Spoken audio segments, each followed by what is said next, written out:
Hey guys, welcome to that 1870s homestead. If you caught today's title, it's all about canning my greens. But I want to do first, if you are a rule follower and you're not going to follow any directions that Ball Book doesn't recommend or the National Canning Preserving Guidance doesn't recommend, go ahead and stop watching this video now, because you're not going to find these instructions or approved methods there. But sometimes I just use my judgment and can using common sense. That is my decision. I'm not telling you to do that at all. If you would like to continue watching, I will let you know what I'm doing. So yesterday in today's video, I harvested all my cabbage, broccoli leaves, Brussels sprout leaves, kale, all kinds of goodies. And I have a ton of greens. What you may not know is you can use those greens just like you would collard greens or beet greens or spinach, and they cook up really yummy. So I brought those greens in yesterday, did a wash just to get all the DE off with a vinegar rinse, any buggies, things like that. They've been in the fridge ever since. I'm doing a second wash now in a vinegar rinse. This is my last bag, so I'm bringing you guys back for that. We're going to cook these up just like we would make greens, or similarly, I should say. I won't be putting any fats or oils, things like that, but I'll be putting the ham, the seasonings, vinegar, hot sauce, and I will be canning it. I want to take advantage of my harvest and not lose it. I also don't feel super secure in freezer preservation, so that is one other way that is 100% safe. You'll find documents telling you that you can freeze your cabbage leaves and broccoli leaves, but I'm not doing that today.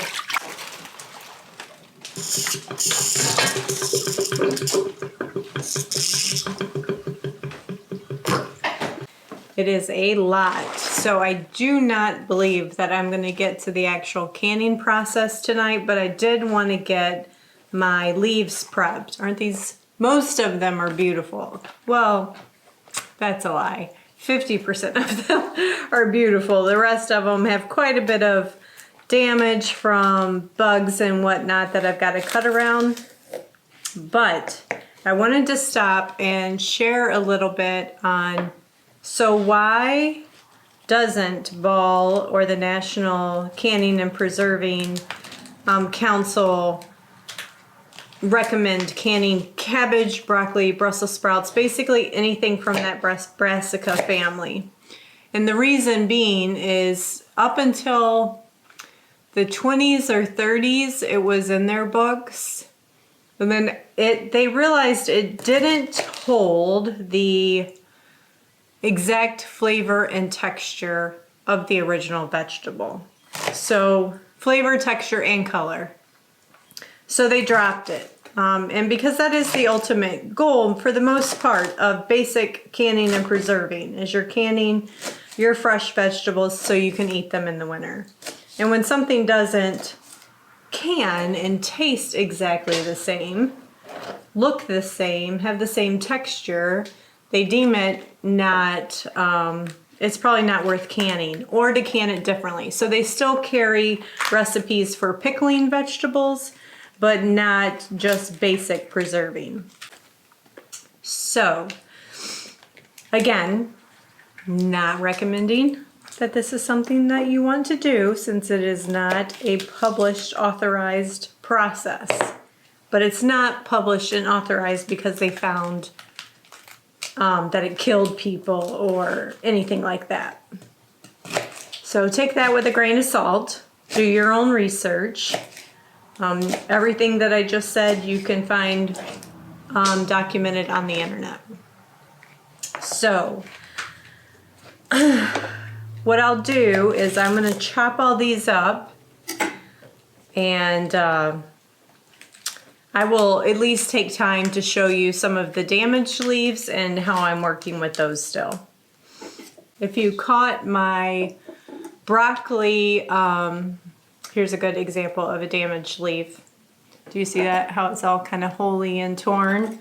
I'm just going to cut sections off that are still okay. And everything else will just get composted. Oh, so if you caught my storing broccoli leaves in the freezer video, I did a video specifically on that. If not, I'll link it at the end. But I'm doing the exact same process, just rolling the leaf and slicing it to 1/4 to 1/2 inch thickness. And that gives you that quick shred. All right, so I've got a lot of chopping to do. And then you guys know I'm not a fast chopper, so it's gonna be a bit. So I'll see you back here in a little while. So this is my scrap bag, so a big garbage bag of stalks and damaged leaves. As you can see where the sun is, I've been at this a long time. I suddenly found myself getting very, very selective towards the end about which leaves were worth chopping around bug damage. But hold on just one second. I got, so this is my second big stainless steel bowl. The first one was filled to the top. I dumped it off in a bag. So I will see you guys in the morning when we get going on cooking these greens down and canning them. All right, guys, are you ready to tackle this project? So where I left you off was I had shredded all of my cabbage leaves, broccoli leaves, Brussels sprout leaves. Kale I did separately and bagged it up in the freezer. So we are going to process these like we would collard greens, minus the fat. We can always add the fat after we pull a jar off the shelf. There'll be a little fat in the recipe, so I am sort of making this up, but I'll do my best to leave my recipe in the description below. I actually should probably get a piece of paper and write it down while I do it. So I have 2 onions. I need to measure this out and see how much it is. I brought up some chicken broth, hamhocks. So we're gonna do kind of parallel paths here, and I'm gonna do my onions and hamhocks in the Instapot while I'm wilting down the greens. We'll combine them and with some seasonings and let it cook for a little bit longer, and then we'll jar it up and can it. Let me get these onions chopped up, everything thrown in the Instapot. I'll bring you over there for that, and then we'll move on to the next step. I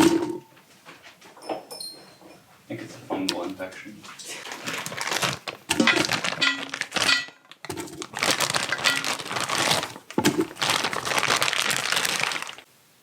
I'm actually going to do 30 minutes because those hamhocks are already smoked, so they should be mostly done.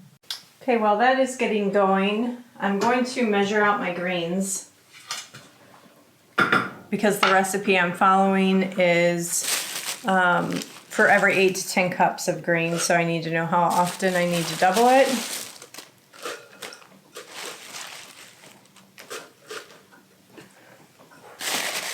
So this is an 8-cup measuring bowl. So we'll say that's 1, 2. I don't know if they're all gonna fit. 3.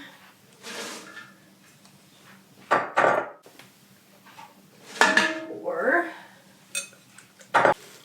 5.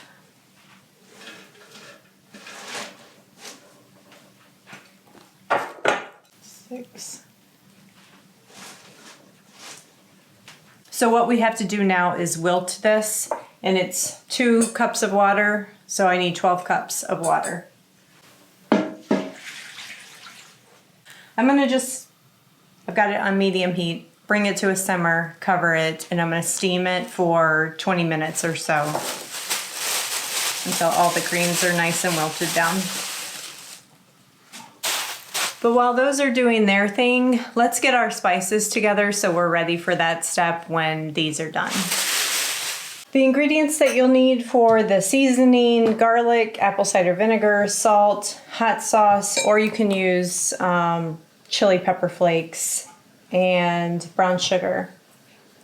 So we'll start with our dry ingredients, and I'm going to put in 6 teaspoons of brown sugar. And we're going to do 6 teaspoons of salt.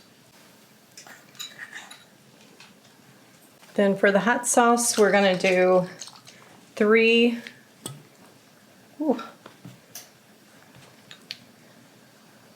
This is fermented hot sauce I made from the garden last year. Garlic, 12 teaspoons.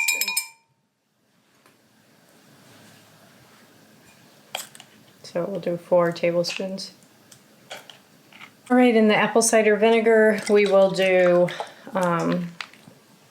probably a half cup.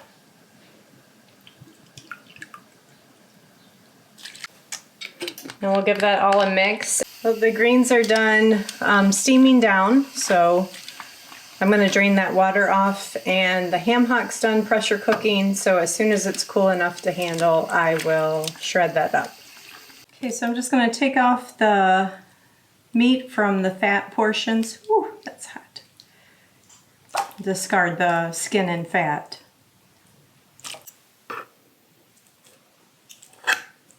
All right, got it all shredded up for the most part. I wasn't too particular about getting all the fat out, but the recipe standardly would call for bacon grease to be added to it, and this will just give it some of that added flavor. So let me take you over to the stove and show you what we're doing next. Okay, so to our pot of greens, we will add all of the ham. We're gonna add our saucy ingredients, all of our seasonings.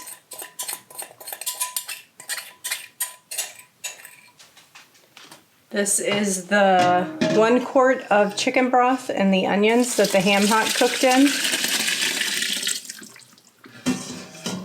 I'm gonna just do my chicken broth by eye. If I think 4 quarts is enough, I'll just use 4 quarts.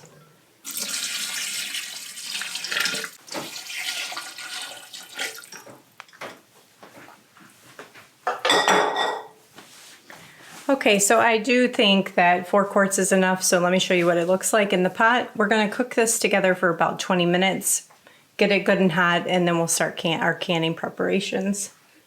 Okay, so I'm gonna bring this up to a boil, so that gives you an idea about how full it is. Probably about half a pot of wilted greens, the whole ham hock, shredded up, our seasonings, and 5 quarts of chicken broth, and the 2 onions. So we'll cook this for about 20 more minutes, and while that's cooking, I'm gonna get my jars and canner prepped, and then we will can this up.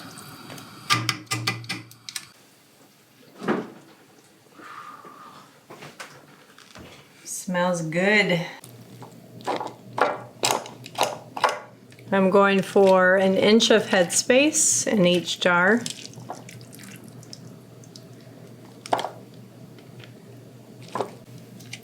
So if you were making this at home and you didn't want to can it, you just wanted to make the recipe using your fresh greens, you would have just popped probably this, if you were making like a single size recipe, in your Instapot or your pressure cooker and cooked it for another 40 minutes to an hour.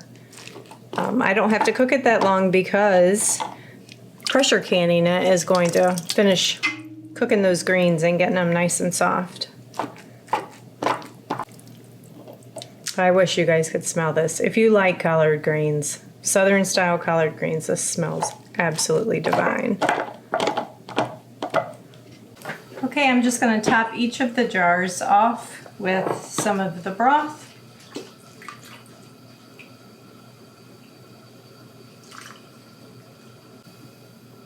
Again, I'm just going to 1 inch of headspace.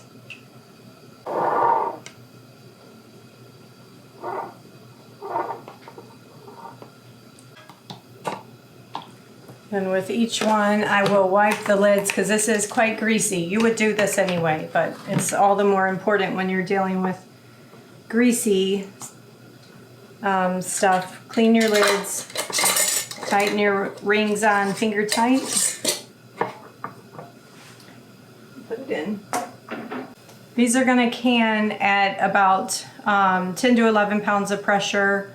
Again, because this is not a recommended recipe, you're not gonna find this approved anywhere.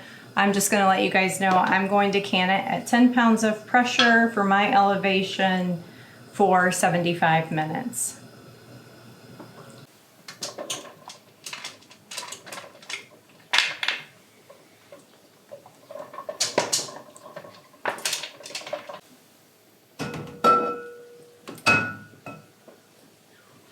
Alrighty, you guys ready to see?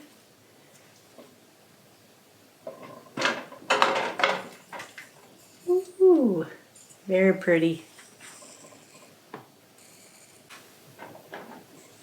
So just a recap, this was 48 cups of mixed greens, cabbage, broccoli, Brussels sprouts, a large ham hock, 2 onions, and I got 8 pints. It's easy to get discouraged when you see how much greens you have and how it really cooks down a lot. But all the more reason to look in your garden at how much you might not be harvesting today that you could be. And I'll leave you with this. Again, this is not a recommended recipe, so do it at your own caution and with your own research. And you can always use this recipe just to cook and eat without canning it. Talk to you guys later.